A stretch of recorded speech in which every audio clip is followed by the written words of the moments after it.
Hello everyone, Justin Patton here. So I want to start off today's video with a question for you. And that question is, are you 100% certain and really clear about the boundaries that you unconsciously and consciously put on both yourself and other people in your life? You see, I believe that you are responsible for how you allow other people to treat you, especially long term. And I think by the boundaries that we set, we unconsciously and consciously tell people that it's okay that you treat me like this, or it's not okay. And so, at the end of the day, why is it important to really set good boundaries in our lives and in our relationships and how we interact at work or with our friends? And there's a few reasons. One is I believe that when we have really clear boundaries about what we stand for, we have higher self-regard and self-confidence in who we are. We're able to honor our voice, which makes sure that we have more authentic expression, self-expression with what we really believe and what we stand for. And at the end of the day, I believe creating good boundaries allows us to have better interpersonal relationships with the people that are really important to us in our life. And so I want to tell you about how I learned it the hard way. When I was in my early 20s, I had a friendship.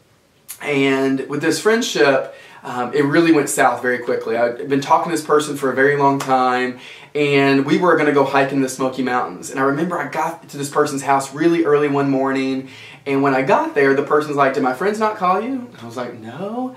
And he said, and he was like, "Well, they were going to call you and tell you to come a few hours later because we had been up all night and stuff." And in my head, I'm sitting there thinking, why would you have someone else call me? Why couldn't you just do it yourself?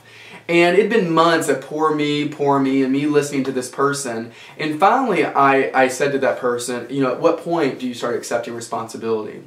And that did not go over well with that person. And in that moment, that person got up, had a Gatorade, threw it across the room, smashed all over the window, got up, ran out the door, and smashed it. And I thought the glass had broken, but it did not. And it was in that moment that I felt like a victim. And I was scared for my safety because I wasn't sure what was going to happen. And I think I unconsciously in that moment made a decision that I would never feel like a victim again. Well, this story comes kind of full circle.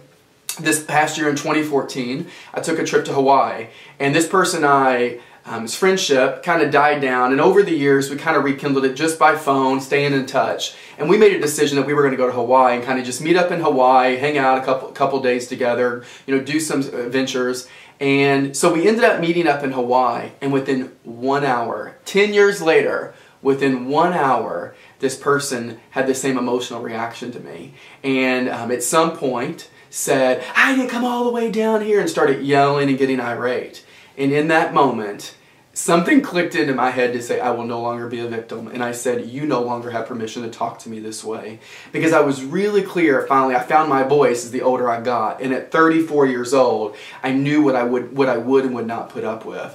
And so in that moment, the person says, "Well, maybe I shouldn't be here. Maybe I should leave." And I said, "I think you should." And I believe that when we get really clear about our boundaries, we have to make some hard choices. Can we accept both the rewards and the consequences that really come from honoring our boundaries that we have? And let me say this. What's the danger of not having clear boundaries in your life? There's a couple things. One, I believe that you emotionally sabotage yourself. And you put yourself constantly last. And you're putting everyone else's needs and everyone else above what is best for you and what you need to really be happy. And at the end of the day, I find the people that don't set clear boundaries, I think, are often unhappy in their lives. I find these are the people that are always complaining about the world and what's going on. And in the end, I think they play too small because they're not living and honoring their voice and what they really stand for. So, here's my question about how do you start setting better boundaries as you go into 2015 for the new year? And can you love yourself enough to get clear on what your boundaries are and then have the unshakable courage to live them out fully?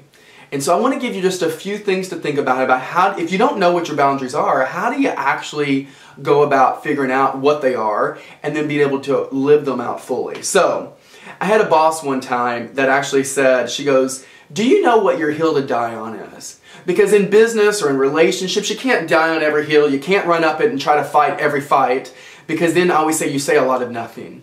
So are you really clear about what you will and will not put up with? Because I think that's what boundaries are. To me, boundaries are the space that you're willing to operate within, right? It's the property line of your life to say, in this romantic relationship, these are the people I'm willing to let come in, and because of this behavior, these are the people that got to stay out. Whether we're leaders in organizations and we have to hire people to join our team, what are the boundaries that I have, or the type of people that I want on my team, or what I expect of people on my team, and what are the types of behaviors that have to stay outside of that property line or outside of this space that I'm willing to operate within. And I believe that our boundaries are different for the different parts of our lives. So you might have different boundaries for your romantic relationships versus how you operate as a leader versus how you operate maybe as a parent. And so are you really clear about what those are? And so I'm going to ask you today, here's my challenge to you. Can you create your core 4 values or boundaries that you're willing to operate in within one part of your life? You know, Pat Summitt, amazing, legendary basketball coach, used to say, I don't have a lot of rules, but I enforce the ones that I do have. Sometimes I think when we try to create this whole list of all these boundaries that we create, we say a lot of nothing. You know, there's nothing worse than going into a relationship and having conversations and this person pulls out a Rolodex of all their boundaries and what they have to put up with. And I don't believe those people really know what their boundaries are. And can you get really clear about maybe what are your core 4 that are your hills to die on, that these are the most important things that you have to have out of your relationships or as a leader or as a parent? And so here's the question I'm going to ask you today, and I want you to see if you can kind of create your core 4 boundaries for one part of your life. And the question is this. I put in my notes. The question is to show up my best in my relationship or in my job or as a leader or to show up my best as a parent. I need and expect, and then finish it for yourself. So to show up my best in my relationships, I need and expect, what would it be for you? And so my core 4 would be this. 1 is to be 100% transparent and honest. Because I believe in my life now, I can handle anything as long as you're honest and transparent with me. We can work through anything as long as I feel that you're honest with me. 2, is that person compassionate and have a servant's heart? You know, John Gordon, who I really admire, says, you can't have energy vampires in your life. So I have this no energy vampire in my life. I can't have toxic people around me anymore. I did that for a long time in my life and no more. So I can't have those people there. Number 3, I need someone who's family oriented. Whether that doesn't necessarily mean kids, but do you have a family, family oriented mentality around whether we're together or even with friends? What does that look like in my life? And then number 4, someone who's emotionally available. I dated lots of people in my life that weren't emotionally available, and I'm sure at some point, and earlier on, I wasn't either. And so I'm at a point in my life where I need that person to be emotionally available. And so those are my core 4 things for what I really stand for in my personal romantic relationships. So as you get ready for 2015 and you're heading into a new year, do you know what your core 4 boundaries are? And once you get clear about them, can you honor yourself enough? And can you love yourself enough to put yourself first and to create those boundaries and be able to share them and live them fully as you go forward? So I hope it gives you something to think about. Setting clear boundaries in your life is another way for you to play bigger and for you to put yourself first and to quit sabotaging the best part of who you already are. So I hope it gives you something to think about. If you like the video, feel free to like it, share it on Facebook or on Twitter with your friends. And if no one tells you today they believe in you, please know that I believe in you. I hope you had an amazing 2014. I hope you have an even better 2015. And I appreciate you going on this crazy journey with me as we try to discover who we are and how we can play bigger in our lives. All right? Remember, our job is not to show up and have it all together. Our job is to show up and be better than yesterday. I believe in you. Have a good day, everyone. Bye-bye.